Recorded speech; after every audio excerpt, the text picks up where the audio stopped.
এবার ঢাকাতে বসেই খাওয়া যাবে মশলাবিহীন মজাদার সব পাহাড়ি খাবার।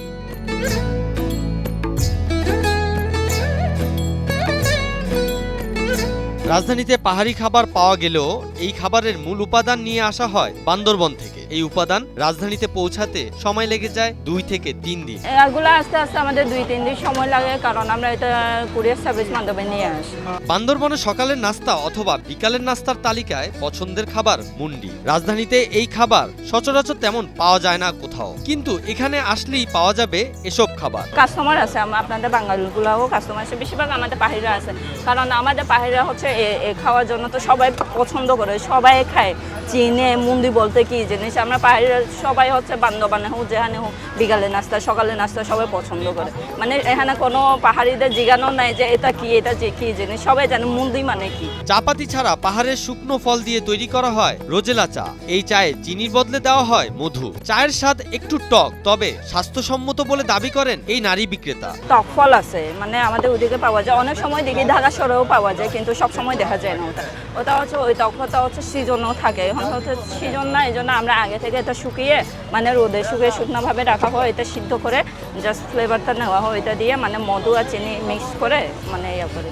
দেশের বিভিন্ন স্থান থেকে ভোজন রসিকরা ছুটে বেড়ান মজাদার খাবারের খোঁজে। খাবারের স্বাদ নিতে পাহাড় সমুদ্র কোনো কিছুই বাদ পড়ে না একজন ভোজন রসিকের। তেমনই একটি পাহাড়ি খাবার, এই খাবার হাতের নাগালে নিয়ে এসেছেন পাহাড়ি এলাকার কয়েকজন যুবক। হ্যাঁ, আমাদের হচ্ছে বেসিক্যালি এটা হচ্ছে ট্রেডিশনাল খাবার, বান্দরবানের ট্রেডিশনাল খাবার পাবেন আপনারা। রাস্তার পাশে 3 প্রকার খাবার তৈরি করছেন বান্দরবনের আদিবাসী এক নারী। পাহাড়ি জাতির মধ্যে সবচেয়ে জনপ্রিয় খাবার মুন্ডি। এই খাবার তৈরি করা হয় চালের লুডুস দিয়ে। এটা হচ্ছে আমাদের আদিবাসীদের একটা জনপ্রিয় খাবার মুন্ডি।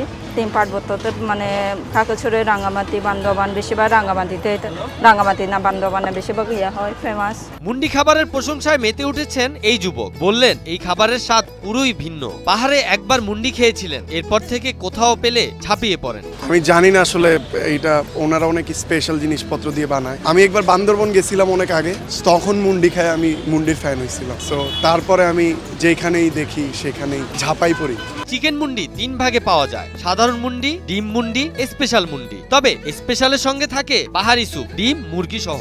বেসিক্যালি আমরা চিকেন মুন্ডিতে ওই অ্যাডঅনসের মতো চিকেন এক্সট্রাভাবে আমরা অ্যাডঅনস করি। যেমন আমাদের বেসিক মুন্ডিটা হচ্ছে প্রথম ধাপ।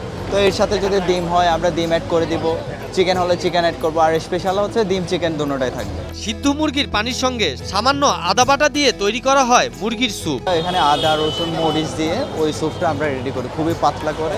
এটা খুবই একটা ফ্রেশ, আর আপনার খুবই লাইট হবে এটা, যেহেতু মশলা ছাড়া এটা। পাহাড়ের নিজস্ব খাবার প্রথমবার খেতে পেরে অনেকেই দাবি করলেন খাবারের স্বাদ ভিন্ন, তবে সুস্বাদু। হ্যাঁ, ভালোই, খারাপ না। অনেকটা নুডলস প্লাস স্যুপের কম্বিনেশন, ভালো লাগছে, খারাপ না। মশলাবিহীন পাহাড়ি খাবার খেতে পেরে আনন্দিত এই নারী। একবার নয়, বারবার খেতে আসেন এখানে। এই নিয়ে এটা আমি দ্বিতীয়বার ট্রাই করতেছি, আর টেস্ট আমার কাছে খুব ভালো লাগতেছে। এটা মূলত চালের। দিকে এই আদিবাসী দাবি করলেন বান্দরবন পাহাড়ে তাদের নিজস্ব খাবার। মশলাবিহীন এই খাবারের স্বাদ সম্পূর্ণ আলাদা ও সুস্বাদু। অবশ্যই 100% আদিবাসীদের খাবার। এটা অনেক আগে থেকে এই রেসিপিটা তৈরি করছে। শুধু এটা না, অনেকগুলো আইটেমই আছে আদিবাসীদের, যেটা আমরা অবশ্য হিলে পাহাড়িতে গিয়ে এটা আমরা বুঝতে পারি আর কি। ওদের খাওয়ার খাদ্য অভ্যাসগুলো খুবই আলাদা একটা, মশলাবিহীন। সেটা বাঙালিদের সাথে আমাদের যায় না আর কি। সাকিব সোহান, নিউজ 24।